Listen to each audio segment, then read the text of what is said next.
खुलुमबाय स्टुडिअ आं मिथिका नार्जारि दिनैनि गाहाय रादाबफोराव दङ।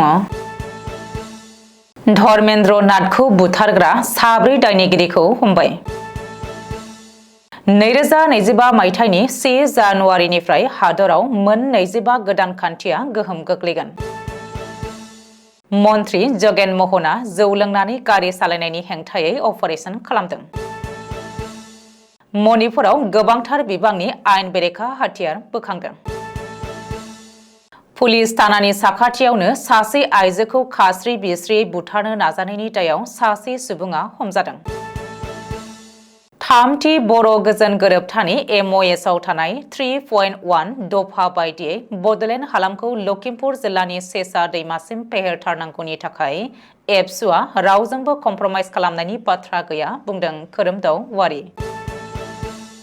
त्रिपुरायाव गोख्रैयै खारनाय ट्रेनजों सौग्रावनाय हाग्रानि मैदेरा जिउ गोमाबाय।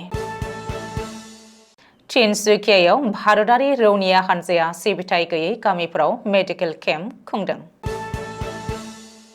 दानिया फैदोनि आबुं रादाबाव।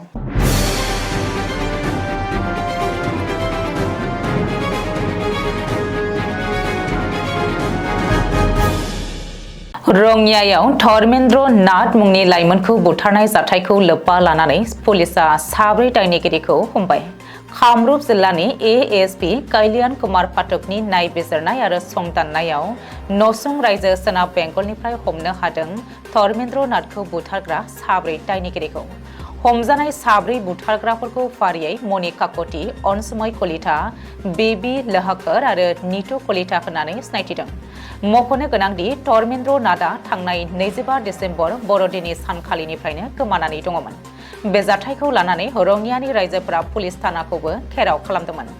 बेनि गेजेरावनो 29 डिसेम्बर खालि पुलिसआ धर्मेन्द्र नाथजों लोब्बा थानाय 2 लाइमोनखौ ढेकियाजुलिनिफ्राय हमदोंमोन। बेनि उनाव मैया धर्मेन्द्र नाथनि गोथै सह'खौ खाख्रबनाय थासारियाव खरसे फुख्रिनिफ्राय बोखांनो हायो आरो बे बुथारनाय जाथायजों लोब्बा थानाय 4 दुथांखौ पुलिसआ बेंगलनिफ्राय हमनो हादों।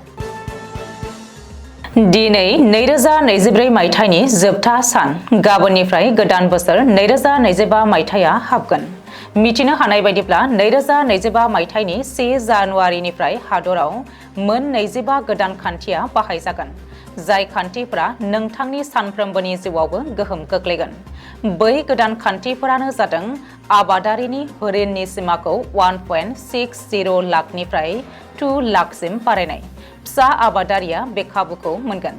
बेंकनि खामानिनि समा फुंनि 9 रिंगानिफ्राय मोनाबिलि 5 रिंगासिम जागोन। अनलाइन बेंकिंखौ थुलुंगा होगोन।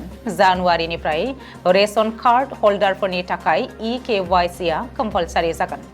नोगोर ओनसोलाव 3 लाख आरो गामियारि ओनसोलाव 2 लाखनिख्रुइ बांसिन आय थानाय नखरा रेशन मोननाय नङा।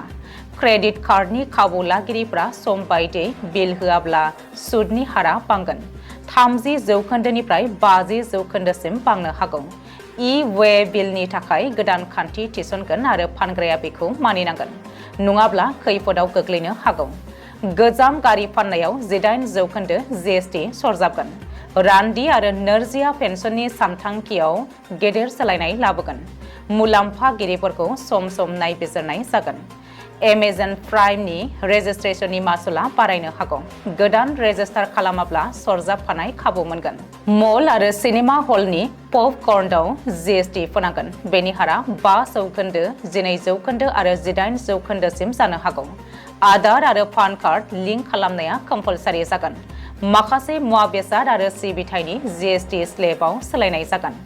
2025 मायथाइनि 1 जानुवारिनिफ्राय जागायगोन गोदान पेन्सन बिथांखि, जेराव मुलाम्फागिरिनि थाखाय गोदान खान्थि थागोन। अनलाइन बानायनायजों लोब्बा थानाय डेलिभारि चार्जआव 18% GST फोनांगोन। पाब्लिक सेक्टरनि बेंकफोराव अनलाइन सिबिथाय जागोन आरो फिजिकेल ब्रान्चफोरा बाङाइ जानो हागौ। अनलाइन सोलोंथाइनि सायाव गोदान बिथोन फोसावगोन आरो बे फिथायखौ बांसिन फरायसाफोरानो मोननो हागोन। स्कलारशिप आरो स्कलारशिपनि प्रसेसखौ सोलायनाय जागोन। लेनदेननि मासुल आरो टेक्सआव सोलायनायजों लोगोसेनो शेयार बाजाराव इनभेस्ट खालामनायनि सायाव गोदान खान्थि। मोब्लिबनि मासुल होनायनि थाखाय अनलाइन अपसनखौ थुलुंगा होनाय। दाखोर दाला फोजोबस्रांनायाव गोदान नेम थिसनगोन, जेराव आबहावाखौ रैखाथि होनो हायो। मिथिंगायारि अलखदाव खहा जानाय ओनसोलफोरनि थाखाय सरकारा जागायगोन बीमानि बिथांखि। टेक्स रिटार्न दाखिलाव गोदानै गोनां जानाय फोरमानलाइ थि खालामगोन आरो प्रसेसखौ गोरलै खालामगोन। इन्टारनेशनेल दावबायनायाव भिजा आरो पासपोर्टनि प्रसेसखौ सोलायनाय जागोन। स्मार्ट सिटी बिथांखिनि गोदान सोलायनायनि सिङाव नोगोरफोरखौ बांसिनै स्मार्ट आरो डिजिटेल खालामगोन। पेट्रल आरो डिजेलनि बेसेनाव एसे सोलायनाय जागोन। सावस्रि बीमानि खाथियाव सोलायनाय जागोन, जेराव बांसिन सुबुङा बेनि खाबुखौ लानो हागोन। न' लुनाय बिथांखिनि सिङाव आरो न' बानायनायनि थाखाय अनसुंथाइनि गोदान बिथांखि बेखेवगोन। मख'नो गोनांदि बेफोरखौ सोलायनानै मावफुंनायाव हादरनि सानफ्रोमबोनि जिउ खांनायावबो सोलायनाय फैगोन। बे गोदान नेम खान्थिफोरखौ नोंथाङाबो मानिनानै सोलिथारनांगोन, अब्लासो नोंथाङा जायखिजाया जेंनानिफ्राय बारग'नो हागोन आरो सोरखारारि सिबिथायखौ खाबु लानो हागोन।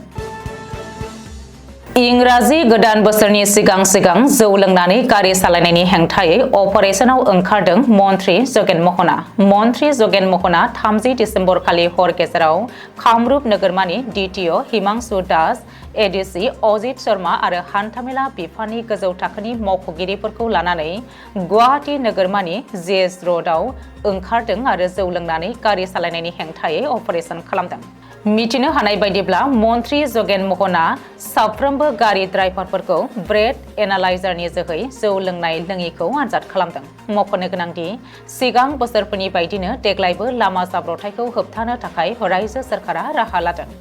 बबेखानि सिगां बोसोरफोरनि बायदिनो देग्लायबो इंराजि गोदान बोसोर रंजानाय बुब्लियाव लामा जाब्रबथाय जानानै जिउ गोमानायनि बिबांखौ खम खालामनो हानायनि थाखाय जगेन महना हान्थामेला बिफान आरो खुंथायखौ साबायखर होदों।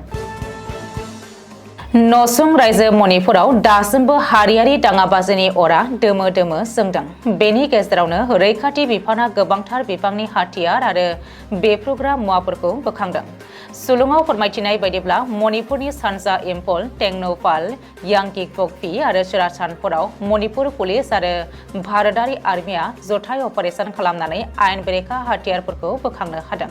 रैखाथि बिफाना गंगु गोहोगोरा हाथियारफोर, गोबांथार बिबांनि गोगो गुलि, बेफ्रुग्रा बेसादफोर आरो अजद गोनां मुवाफोरखौ बोखांनो हादों होननानै सुलुङाव फोरमायदों। मख'नो गोनांदि थांनाय 23 डिसेम्बर खालिबो मणिपुरनिफ्राय गंसे LMG, गंसे बेरेल गान, गंसे 9mm पिस्तल, गंनै टिउब लान्सार, बेफ्रुग्रा मुवाफोर, गुलि आरो गुबुन गुबुन मुवाफोरखौ बोखांनो हादोंमोन। बबेखानि मणिपुराव आयेन बेरेखा हाथियार बोखांनो हानाया दिनैनिल' गोदान बाथ्रा नङा। रैखाथि बिफाना सानफ्रामबो आयेन बेरेखा हाथियारफोरखौ बोखांगासिनो दङ। गुवाहाटी पुलिसआ रबिबारनि मोनायाव दिसपुर पुलिस थानानि साखाथियाव सासे आइजोखौ सुथारनानै बुथारनो नाजानायनि दायाव सासे सुबुङा खाजादों। खाजानाय सुबुंखौ राजेश मुङै सिनायथि होदों। खौरां मोननाय बायदिब्ला सानैबो सुबुङा मोजां मोनलायनायनि सोमोन्दोआव दङमोन। बे जाथायनि बागै आइजोआ दाबि खालामनाय बायदिब्ला राजेशआ खहा खालामनो थांखियै खाथियाव फैदोंमोन आरो बुथारनो थांखि लादोंमोन, जायखौ दायनिगिरि राजेशआ सिमान जादोंमोन होननानै मिथिहोदों। बेनि अनगायैबो आइजोआ राजेशखौ सिगां समाव गोबौ हाथियारजों गाग्लोबनो हुमखि होनायनिबो दाय होदों। बे जाथायनि उनाव आइजोआ पुलिसनो अजद होनायनि उनाव दायनिगिरि राजेशखौ खायो आरो बे जाथायनि सायाव नायबिजिरनायखौ जागायो। लखिमपुर जिल्ला दुलाराय बर' फरायसा आफादनि खुंगा 34थि बोसोरसालिया जथुम्माखौ जिल्लानि सिङाव थानाय सिमलुगुरि गेलेग्रा फोथाराव 29 आरो 30 डिसेम्बर 2024 इं खालाराव साननैनि हाबाफारिजों खुंफुंनाय गेवलां मेलखौ बेसेन बरहा बिबुंथिनि गेजेरजों बेखेवनानै होयो बर' कछारी गाव हायुङारि खुंथायनि लेङाइ मासिगिरि श्रीजेन बसुमतारिया। बे मेलाव हांख्रायनाय लेखायै गेवलां मेलनि गाहाय आलासि महरै बाहागो लानो हायो दुलाराय बर' फरायसा आफादनि लोगो आफादगिरि खोरोमदाव औवारिया। बे हाबाफारियावनो बाहागो लानानै 3थि बर' गोजोन गोरोबथानि MOSआव थानाय 3.1 दफा बायदियै बड'लेण्ड हालामखौ लखिमपुर जिल्लानि सेसा दैमासिम फेहेरथारनांगौनि थाखाय एबसुआ रावजोंबो कमप्रमाइज खालामनायनि बाथ्रा गैया होननानै गावनि बिबुंथियाव दाजाबदेरनानै बुंथियो। बे हाबाफारियावनो थांखिजानाय बुंथिगिरि महरै लखिमपुर जिल्ला बर' थुनलाइ आफादनि आफादगिरि प्रदीप बसुमतारी, जर'खा आलासि महरै दुलाराय बर' फरायसा आफादनि नेहाथारि निजोम बसुमतारी, बर' सुबुं जथाइ आफादनि गाहाय लेंथुमगिरि शिवराम बसुमतारी, माननि आलासि महरै मिरु एबसुनि सुबुं फोनांजाब नेहाथारि मुस्रि राजेश बसुमतारी, मावख' नेहाथारि नितु बर', बिश्वनाथ जिल्ला एबसुनि लोगो आफादगिरि रनसाय मोसाहारि, लखिमपुर जिल्ला खौसेथि बर' सुबुं आफादनि आफादगिरि प्रफुल्ल केरखातारि, लखिमपुर जिल्ला आइजो अनसाय आफादनि आफादगिरि मार्जुनि स्वर्गियारिजों लोगोसेनो लखिमपुर जिल्लानि सिङाव थानाय गोबां माहारियारि आफादफोरनि दैदेनगिरिफोर, बारग' दैदेनगिरिफोर, ओनसोलनि सानसुमै आरो रायजो राजा बिथांमोना बाहागो लादोंमोन। त्रिपुरानि ख'वाई जिल्लायाव गोख्रै खारनाय ट्रेनजों सौख्रांजानानै गोब्राबै जोखोम जानाय 35 बोसोर बैसोनि हाग्रानि मैदेरा समबारनि हर गेजेराव जिउ गोमाबाय। मिथिनो हानाय बायदिब्ला बे जाथाया सनिबारनि मोनायाव जादोंमोन। मख'नो गोनांदि आगरतलानिफ्राय धर्मनगरसिम थांनाय गंसे लकेल ट्रेना तेलियामुरा हाग्रा खोन्दोनि सिङाव थानाय सालबागान ओनसोलाव मासे हाग्रानि मैदेरखौ सौख्रांनायाव मैदेरनि उननि मोननैबो आथिङा बायदोंमोन, जायनि जाहोनाव खारनो हायाखैमोन। बे जाथायनि उनाव हाग्रा मावख'गिरिफोरा रबिबारनिफ्राय गोख्रैयैनो फाहामथायनि थाखाय गोबां राहा खालामदोंमोन, नाथाय जोखोम जानाया गोब्राब जानायनि थाखाय गोबां नाजासेयावबो हाग्रानि मैदेरखौ बासायनो हायाखैसै होननानै सुलुङाव फोरमायदों। मख'नो गोनांदि थांनाय फेब्रुवारि दानावबो ट्रेनजों गुबुन मासे मैदेरा दुखुनांथावै बुथारजादोंमोन। भारतारि रौनिया हानजाया समबारखालि तिनसुकिया जिल्लानि खेंगिया, मुलिं आरो हांजु गावआव मोनसे फाहामथाय बादा एबा मेडिकेल केम्प खुंदों। बे हाबाफारिनि थांखिया गुबैयै सिबिथाय गैयै ओनसोलफोराव गोनांथार सावस्रि सिबिथाय होनाय। मख'नो गोनांदि बे सावस्रि बादायाव सानै नोगोरारि रोंगौथि गोनां सुबुं सावस्रि सिबिथाय होग्रा आरो सासे आर्मि डाक्टारजों लोगोसेनो 3 देहा फाहामगिरिफोरजों दाजानाय मोनसे हानजाया गोबां रोखोमनि सावस्रि फाहामारि सिबिथाय होदोंमोन। बेफोर सिबिथायफोरनि गेजेराव सावस्रि फाहामारि आनजाद नायनाय, गोनांथार सावस्रि जोथोन फाहामथाय आरो मुलिफोर राननायमोन।